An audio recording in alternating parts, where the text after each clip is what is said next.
بەڵێ بینەرانی عزیز بەردەوامی لەگەڵتان دکتۆر خالیدێ مەلای تۆ بۆی وەڵامی پرسیارەکان تابەت بەو پرسیارێک ئەو بەڕێزە پێشکەشی کرد چۆن ئێمە استفادە بکەین سوود ببینین لە داهاتی نەوت ئەوە کە وەکو پشک وەکوین سەتە حەڤەکە تایبەتە بە هەرێمی کوردستان و ئاراسەی کام بوارە بکرێ بەڕاستی ئێمە لەبەر ئەوەی توانای بەرەمهێنانمان لەو ئاستەنیەکە ئەم منافسەی شمەک و ئینی بۆ نمونە سینی بکەین یان تورکی بکەین ئیتر واتە باشتر وایە کە ئێمە ئاراسەی شتێک بکرێت کە ببێ بە جێگر بۆ کەرتی نەوت یەکەم شت ئێمە هەوڵ بدەین بۆ ئەوەی پێداویستە گشتیەکانمان حاجاتی ئەساسیاتە ئەوەی کە بنەمایە یان ضروریە ئەوە پڕ بکرێتەوە واتە تێر بکرێت دوای ئەوە لە ڕێگەی گرنگیدان بە کەرتی کشت و کاڵە یان پیشەسازیە یان کارتەکان کە بەپێی گونجاوی دوای ئەوە دەست بکەین بە ئاراستەی ئەو پارە بکرێت بۆ پرۆژەکان کە ئێستا دەستگایەوە بەرهێنان فعلن واکە ئەوە بەپێی تەرخانکردنی زەوی بۆ پرۆژەکان بەپێی دراساتی جەدواوەتە توێژینەوەی کەڵک کام پرۆژە کام بوار داهاتی زیاتر بوو لە داهاتی لە تێچوونی بەتەکیید واتە کۆست بنفت ئەنالیسیس شیکردنەوەی تێچوون لەگەڵ داهاتە و تا چەند ئێمە گرنگی بدەین بە بەرژەوەندی گشتی و کۆمەڵایەتی لەو پرۆژانە واتە بەکارخستنە وەکو بەڕێزان ئاماژیان پێدا تا چەند گرنگی ئەدا بە پارێزنی ژینگەوەوە کۆمەڵی ئەتیباراتی تر هەیە ئەمانە هەبێ هەمووی لە بەرچاو بێ بەو شێوازە ئاراستە ئەو پارەی کرد بەرمانەکەوێ ئاراستەی ئەو بوارەنە بڵێ سوپاس دێمە لای تۆ کاک بەرزان گەر قسەیەکت هەبێت و وەڵامی پرسیارەکانش بێتەوە بەڵا دووسێ پرسیارمان ڕاستە کراوە یەکیان سەبارەت بە داهاتاڵێ و داهاتە چێتە گیرفانی کێوە کاکسیروان ئاماژەی پێدا داهاتەکە چۆنە بەڵام من ئەوەندەی ئاگادار بین ئێمە وە گاوڵاتیانی ئێمەرێمە لە سەردەمی کابینەی شەشە ئەوە ناگەدار بووین بە دوو وەجبە 250 میلیۆن 250 میلیۆن دلار ئاراسەی پەرلەمان کراوە لە بواری تەنمیای ئەقالیمە کاک بەرزان بۆچی بەس کابینەی شەش بە نمونە دەێنیتەوە من ئەوە سەرەتای من ئەوە بەڵێ کە ئەوە سەرەتای هەنگاوێکی بڕینی هزار میلەکە لەو هەنگاوە دەستی پێ پێشتر من ئەوەندەی من بزانم شتیوە ئاگادار نیم نازانم بەڕاستی بۆیە ئەوە مجارێ ئاماژەی پێدەوە سەرەتای هەنگاوەکان بوو لێەوە پرسیارێک ئەوە سەبارەت بە داهاتەکە پرسیارێکی ئەو خوشکە بە ڕێزە پرسیاری کردووە ئەڵێ هاتنی ئەم کۆمپانیا بیانیانە بۆ هەرێمی کوردستان گریگیان چیە بۆ هەرێمی کوردستان لە سەرەتا باسم کرد کە نەوت محرەکی ئەساسی اقتصادی عالەمیە و کۆمپانیاکانی نەوت نەک هەر ڕۆڵیان هەیە لە ئاراسەکردنی سیاسەتی نێودەوڵەتیە ئەوان تەحەکوم بە سیاسەتی نێودەوڵەتیە ئەکەن تا ئەندازەیەکی زۆر حزوری ئەو کۆمپانیان لە هەرێمی کوردستانە سروشتی پرۆسێسی نەوتی وایە کە پێویستی بە سەرمایەکی هێزگار زۆرە و چڕبوونەوەی ئەو پارەیە لە کاتی ئێستاە کە لە جغرافایەکی داخراوداین چواردەورمان ئەگەر نەڵێم دوژمن نەیارن و چاویان بە ئەزمموی هەرێمی کوردستان ئەڵنایە لە ڕووی سیاسیەوە حزوری ئەو کۆمپانیایە و چڕبوونەوەی سەرمایەیەکی بیانی لە هەرێمی کوردستانە هۆکارێکە فاکتەرێکی گرنگە بۆ پارێزنی ئاسایشی نەتەوەی ئێمە بۆ بەرە ڕووبوونەوەی هەر ئەگەرێک کە ئەگەر خوانە خواستە ڕوو بکاتە هەرێمی کوردستان ئەوانیان بەرگری لە سەرمایەکانی خۆیانەکە ناچە ئەوەش بەوەش ئاسایشی نەتەوەی ئێمە پارێزرێ هەر وەکو لە بۆ نمونە لە ڕابردوویەکی زۆر نزیکدا مەسەلەی کوێیت بوونی 250 میلیۆن نزیکەی 250 میلیارد دلار استثماراتی نەوتی لە مەنطقەکەیە وای کرد کە سەدام حوسێنیان لەگوێ تا دەرپەڕان و بەوە ئاسایشی نەتەوەی نیشتیمانی کوێت پارێزنا ئەگەرچی عێراق پێیانەوت مفتاح شەرق و لە ڕووی پێگەی سیاسی اقتصادی سەربازیەوە چەند بەرابەری کوێت بوو بەڵام بوونی استثماراتی نەوتی لە کۆی تا هۆکارێک بوو بە پاراستنی ئاسایشی نیشتیمانی کۆیت و ئەوە بینیمان بەو شێوەیە بوو بەڵام ئەمە شتێکە پشتی پێ ببەستین یان کاکبەرزان بەڵێ چونکە بەڕاستی ئێمە کێشەی سیاسیە زیاتر داگیرکردنی کۆی زیاتر یاریەکی نێودەوڵەتی بوو گەرمە من مەبەستم کاریگەری ئیسtisماراتە لەسەر پارێزنەوەی ئەمان پێرێزێ لە هەڕەشە بە تەسەووری من خوێنەوەی من ئەوە حزوری سەرمایی بیانی لە هەرێمی کوردستانە فاکتەرێکی باش ئەبێ بۆ پاراستنی ئاسایشی نەتەوەی ئێمە ئەمە لەلایەک بێت لەوە کە ئەمە کردنەوەی دەرگایەکی ئێجگار گەورەی ئەولەمەی اقتصادی بە ڕوویابووری کوردستانە لەوانەیە جەنابی دکتۆر باشتر شارەزابێ کە متمانەی پێگەی ئابووری هەرێمی کوردستان زۆر بەهێزەکات جگەل لە پێگە سیاسیەکەی و ئەوە کاریگەریە بۆ سێکتەرەکانی تری بواری ئابووری کە کۆمپانیای تر بێت لە هەرێمی کوردستانە لە بوارەکانی ترا سەرمایە گوزاری بکەن بێت لەوە یەکێک لە هۆکارە گرنگەکانی هاتنی ئەم کۆمپانیای و خەچکردنی ئەم پارەیە لە مەرێما بەڕاستی وا ئەکە ئەبێتە هۆکارێک بۆ گەشەی سەرمایە و بژانەوە ژێرخانی ئابووری لە هەرێمی کوردستانە هۆکارێکی گرنگن بۆ چەسپاندن و گەشەکردنی دیموکراسیەت چکە بیرمان نەچێت لە سایی گەشەی سەرمایە هەیمەنەی دەوڵەت بەسەر ئیرادەی تاکەوە لاواز ئەبێ خەڵک بێت بە خەڵکێکی بەرهەمهێن کە هەیمەنەی دەوڵەت بەسەر ئیرادەی تاکەوە لاواز بوو دوو کۆڵەکەی ئەساسی دیموکراسیەت سەرهەڵەدان و گەشە ئەکەرکەوانیش ڕێکخراوەکانی مجتەمەعی مەدەنین لەگەڵ میدیا کە ئەوە ڕۆڵی کاریگەریانە بێ و ئەوە هۆیەوەکە ئەمە گەشەی سەرمایە لە هەرێمەکەمانە لە جەوهەری خۆیان پەیامی دیموکراسیەت و گەشەکردنی دیموکراسیەت لە هەرێمە ئەگەیەن گەر پرسیارەکانی پرسیارێکی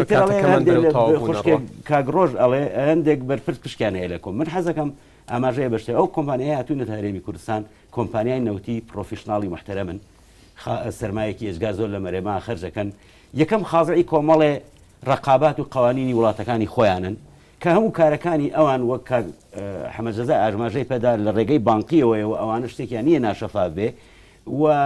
ئەوەی کە خەڵک تەسەووریەکە و کۆمپانیا بیانیانە بێن لێرە بەرتیل بن بە سەرکردەکانی ئێمە و یان بە لایەنەکانی ئێمە بەڕاستی ئەوە وامێکە ئەگەر تەنانەت ئۆپشنێکی واژ هەبێ ئەوانە بیزنسی خۆیان لە کەدار ناکەن ئەوەندەی من بزانم شتێک هەیە لە کۆمپانیاکان کە بۆیانەیە بەدەل لە بیزنسەکان پارەیەکی خەرجیکەن بیزنس دیڤلۆپی پێڵێن بۆ کڕینی هەدایە و مەساریف و کۆمەڵە سەرویزی خۆیان لە ملیۆنێ دۆلار تێپەڕ نابێ یارمەتیم بە کە بوو بە ملیۆنێک و 10,000 دلار ئەمە خازعی یاساکانی وڵاتەی خۆیان پرۆتۆکۆڵ و مەواسیقەکانی ئومەی متحیدن یاساکانی هەرێمن تەنانەت یاسای نەوت و غاز ئەڵێ ئەگەر هەر کۆمپانیا لە کارێکی لەو شێوە تێوەگرێ نەک هەر عەقدەکەی فەسەخەکرێ زەرەرەکەش کە ئەیکا بە بەلاین دۆلارە خۆی زەرەرەکاتی و حکوومەت هێرێم بەرپرس نییە لە گەرانەوەی ئەو پارەیە بووی لەبەر ئەوە باسکردن لە گەندەڵی لەناو گرێبەستە نەوتی ئەسڵیەکانە ئەوە بەڕاستی دوورە لە ڕاستیەوە بەڵام ئەگەر خەلەلێگە بێت لە سەب کۆنتراکتەکانە کە سەب کۆنتراکتەکان خازعی هیچ ڕقاباتێکی نەمالی ئەو چکۆ کۆمپانیەکان خۆیان ئازادن بە مەرجێک ئەبێ متابعەوە بکرێ ئایا ئەو ئیمتیاز و یان ئەو خەلەلانە کە هەیە کاریگەری کە دەکردوێتە سەر ناوەرۆکی گرێبەستەکە من بە دڵنیایەوە وڵی من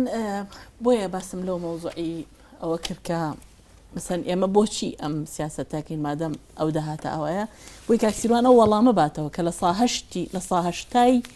لە ساهشتا ئێمە پشکمان هەیە وکو حکوومەت لەگەڵم کۆمپانیانە کەواتە ئەبێ لەمەوە لە ئێمە لەسەر ئەساسی ئەم لە ساهشتایە ئیشکی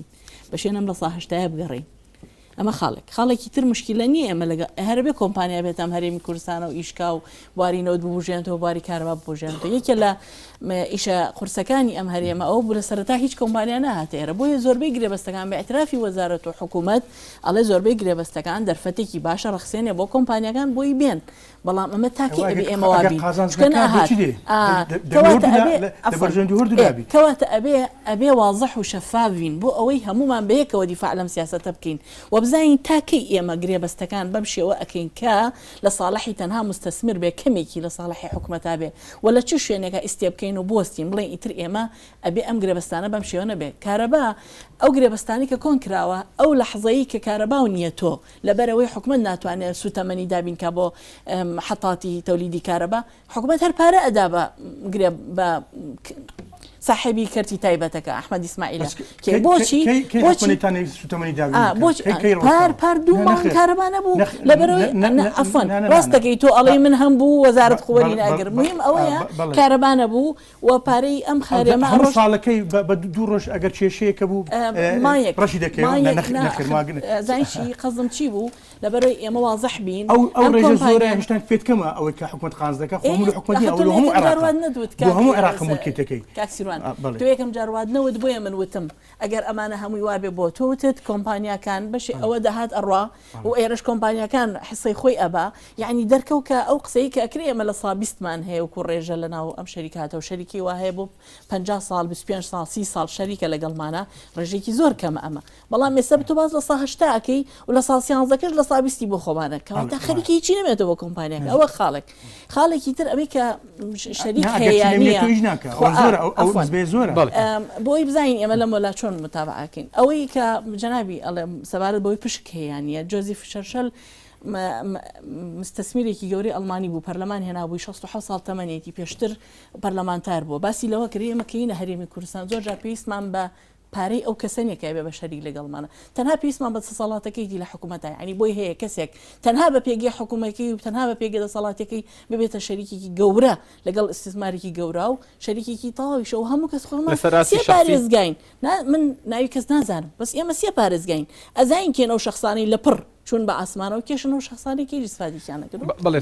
سپاس دێمە لای مامۆستا بۆی حەقی مامۆستا نەخۆی لە ڕاستیە گەر وەڵامی پرسیار بیتەوە قسەی خۆش مەسلەی جیاوازی بینی عقودی مشارەکە کامیان قازانجترە ئێمە دراسی 14 نەوع مۆدێلی عقودی مشارەکەمان کردووە لەگەڵ 18 نەوعی سەرڤیس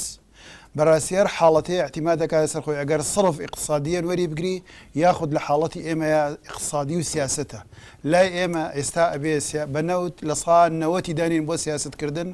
بۆ بەقۆڵکردنی پێگەی کوردستان لەسەر ئاستی نێودەوڵەتی ئێمە تازە ئەم گوژمەی کە یاومانە ئەم هاتنەی کە هاتوین ئەبێ بە تەواتی بچێت ناو مەسەلەکەوە بێت نەهێڵین جارێکی کە ئەم هەلەمان لە چیز بچێ بەهاری عەرەبی خوڵقاوە دەور و پشتەمووی تێک چووە عێراقەوە تا وەزعەکەی واهەیە ئەم بابەتە ئەبێ بابەتی سەرەکی هەموو میلەتەکەمان هەموو جەماوەری کورد و کوردستان لەوە تێبگەن ئێمە بێ ئێستا سیاست بەنەوت بکەین نابێ بهێڵین جڵەوی نەوت سیاسەتی نەوت بچێتەوە دەست هیچ کەسێکیکە نە بەغا و نە غەیری بەغا دوایەوە هاتنی کۆمپانیا بێگانەکان بۆ ئێرە ئێمە جاران بەس کۆمپانیای تورکی و ئێرانی و سووری کە بەس ماوادی غیزایی شتیوە ئەمە دای ئێمە نایە دای کورد و کوردستان نایە دای چارەنووسی کورد و کوردستان نایە ئەبێ هەموو حیزبە سیاسەکان بە معارەزە و غەیری معارەزەوە هەموو میدیا پاڵپشتی ئەو سیاسەتە بن بە پێچەوانەوە بێ زۆر بە تونگی داوا لە حکوومەتی هەرێم و لەسەرکردایەتی و یەک بگرن داوا بکەن سیاسەتێکی زۆر پتەوتر زۆر شێرگیرانە زۆر سیاسیانە دابڕێژن بۆ ئەوە ومل نێن بۆ ڕێکەوتنی بینی شیعە و سوننە و پیامانە بنەوە ئەوە خاڵێک لە خاڵەکان خاڵی دووهەم ئەم مۆدێلە احتیماد دەکاتە سەر ریسک فاکتەر یعنی عاملی مجازەفە تۆ ناچی کێڵگەیەکی بۆ نمونە وەکو تەقتەق لەگەڵ شێڵگەیەکی پشکۆلەی لای شارباژێر ڕۆکویەک معاملە بکەی ریسک لەوێ زۆرە ریسک لەوێ کەمە ئەوەی کە ریسکی کەمە مەبلەغێکی کەمی ئەیتێ نیسبەتێکی کەمی ئەیتێ ئەوەی کە ریسکی زۆرە نیسبەتێکی زیاتری ئەیتێ سلای سکێڵ هەیە و تام لێرە ڕسم کردو لەو کتێبانەیە هەمووی بڵاو کراوەتەوە ینی داخی ئەوە خۆم کە بەڕاستی ناخوێنینەوە زۆر باش شتەکان ناخوێنینەوە حەق خۆمانی پێوە مادوو بکەین چۆ سەرۆت و سامانی هەموو یەکێکە لە ئێمە هەموو تاکیی خێزانەکەمان من حساباتێکم کردبوو هی احتیاطاتی کوردستان لە ساڵی 90 بڵاویشم کردەوە لە چەند شوێنێکە ئێمە ئەگەر بێت و سەرۆت و سامانی کوردستان دەربێنین واگەر نفوسمان 30 میلیۆن بێ کولی بەشەرێک لەم 30 میلیۆنەیەکی 13 کیلۆ زێرمان برەکەوێ شکانمەوە بە زێر بۆی لی تێبگەین ئێمە لەبەر ئەوە لەمە دوای پێویستەوە لە دوای ئەم پەنەڵە و چەندین پەناڵێکە ئەبێ هەوڵ بین ئەو سیاسەتەمان بێ بە سیاسەتی کوردستانی دەربچێت لە سیاسەتی بەغا تێر و تەسەلە بەغا ئەتوانم بڵێم بەشی تا 100 ساڵێکە نەوتی هەیە وەخۆی گرتووە بڕۆ لە مووسڵەوە دەربچوو هەتاگەیتە بەسڕە هەمووی مەشاریع و معاملە هەمووی مەشاریعی ڕێوبەز لە کراوە هەمووی سودود و ئاوە کراوە ئەوە تا ئەوان وا تاقەی کارەبا ئەگەن نزیکەی 12 و 13 و ئەشتن بۆ 15 بڵێن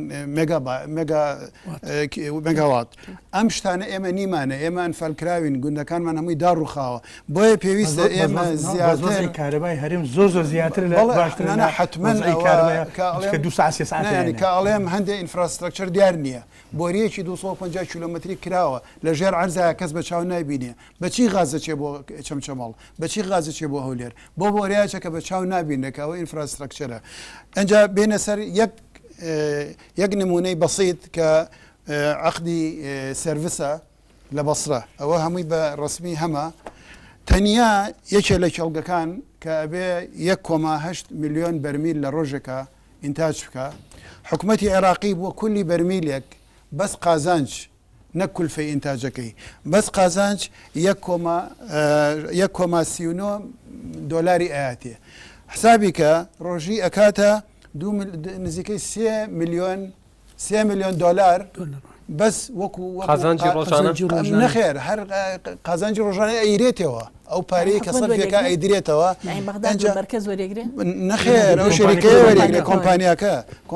کۆمپانیای ناوی کۆمپانیای شێڵە ئەنجا تۆ حسابی کە ئەمە ساڵی شەنەکە ساڵی 1 میلیارد مقابل بە چەند ڕەسمال ئیش پێکردن مقابل بە ئیش پێکردنی ڕەسمالی 1.8 ملیار لە چ شوێنێکی دنیاە هەیە بە ئیشوێکرد جەناب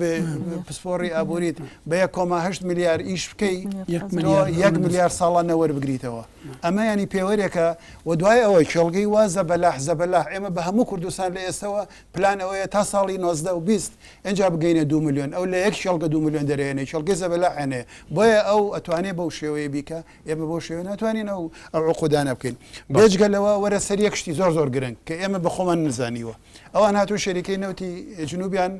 شەریکەی غازی جنوب کە لە بەسڕەیە مرکزەکەی شێڵ و میتسوبیشیان هەنی کردیان بە شەریکی خۆیان لە ساعت 1950 بە شێڵ و میتسوبیشیان و بڕۆن شەریکەکە بخەمڵێن بزان بای چەنە کەس هەیە بە مقاول و بە شەریک بەو بڵێ بڕۆ بیخەمڵێنە یا بێ مستەشارێک جێتێکی مختص بێنی فیزەبڵ بکە بیخەمڵێنێ 12 میلیۆن عێراق لەو شەریکەی غازی جنوب و شعاتی سەد ئەوانە سەرفی کردووە بە چەند خەمڵانیان بە ملیار و نیوەک باشەوە ڕازی بوون لەسەر میلیار و نیوەکە بوون بە شەریک ئەجا ڕئەسمال سیولەی نەقدی ئێستا بۆ ئەوەی ئیش بکەن ئەبێ 4 میلیار سیولەی نەقدی بخەنەوەڵامی ئەمە چونکە زۆر گرنگە ئەو 4 میلیارە لە 150 بێ عێراق بیە لە 150 معنایە تۆ سیولەیەکی نەقدی زۆر و زەبەلاحێ بۆم کۆمپانیا خوڵقان بەبێ ئەوەی ئەو ئیلتیزامی هەبێ ئەجا غازەکە ئەبا لە خارج پاشەکات و پرۆسیسینگ بۆکە بە نرخی غازی جیهانی پێدەفرۆشێتەوە تۆ ئەگەر بێت و ئەو غازە بیتەوە بە شەریکات و بە دامی سەناعەتی ناوخۆی خۆتی پێ بکەی ئەبێت دامی بکەیت لەبەرەوە دیسانەوە لێش و پارەی بۆ شەریکەیە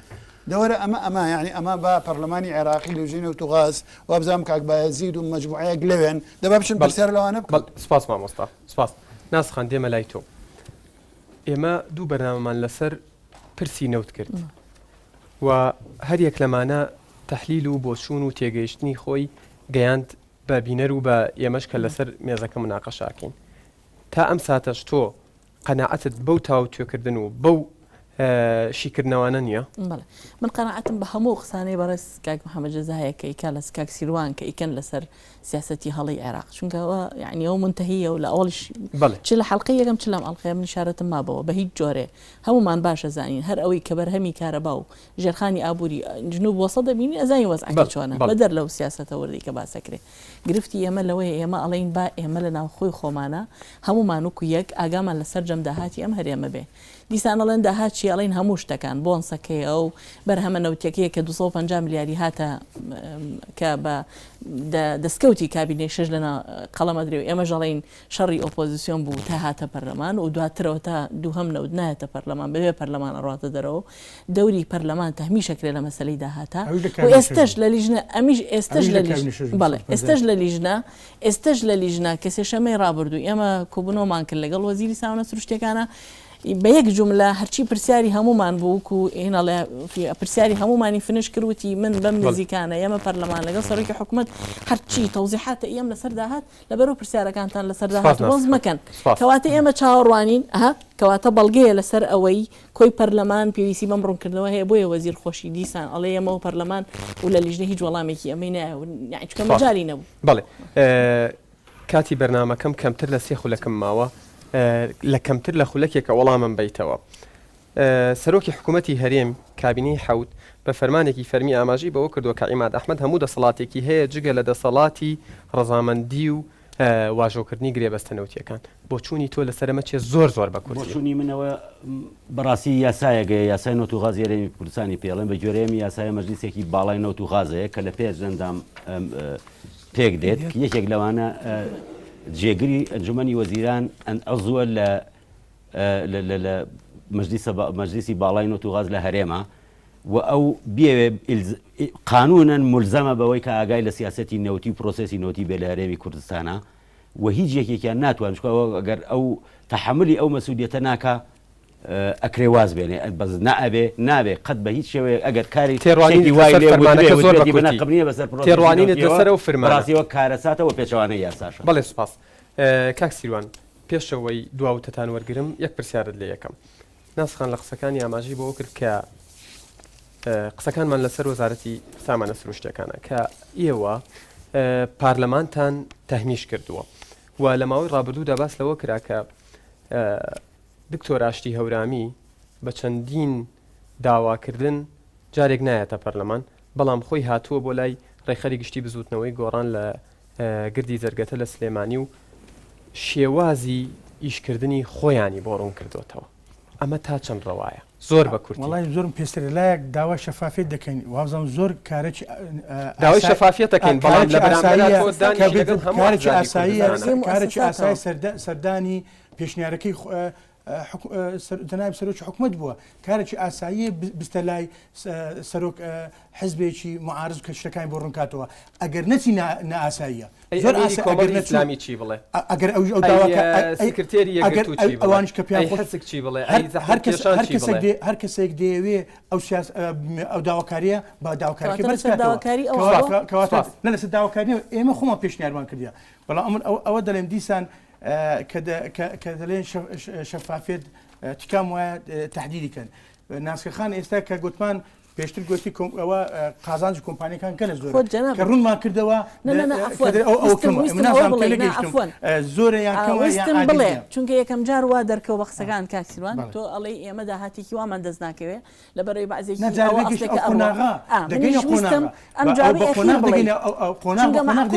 معقول نییە تۆ سیاستێکی بصحيحة هي بقصي وزارة السامانة سروشتيكان وأول شيء كبرها